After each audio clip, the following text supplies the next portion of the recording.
Screen మీద కనిపిస్తున్న ఇమేజ్ని మీ మొబైల్లో ఎలా ఎడిట్ చేయాలో చెప్తా వచ్చేయండి. ఫస్ట్ అయితే పిక్చర్ ఓపెన్ చేసుకొని ఎడిట్ ఫోటోలోకి వెళ్ళండి. మీ ఫోటో సెలెక్ట్ చేసుకోండి. యాడ్ ఫోటోలోకి వెళ్ళి 226 అనే ఫోటో సెలెక్ట్ చేసుకోండి. సెలెక్ట్ చేసుకొని బ్లెండర్లోకి పోయి మల్టీప్లై పెట్టుకోండి. కరెక్ట్ ఫ్రేమ్లో పెట్టుకొని షేప్స్లోకి వెళ్ళి రెక్టాంగిల్ సెలెక్ట్ చేసుకొని ఫుల్ పెట్టుకోండి. కలర్స్లో పోయి గ్రీన్ సెలెక్ట్ చేసుకోండి.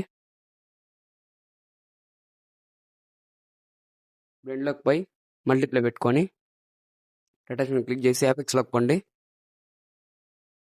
BRL 1 పెట్టుకోండి. అటాచ్మెంట్ క్లిక్ చేసి ఫోటోని డ్రా చేసుకోండి.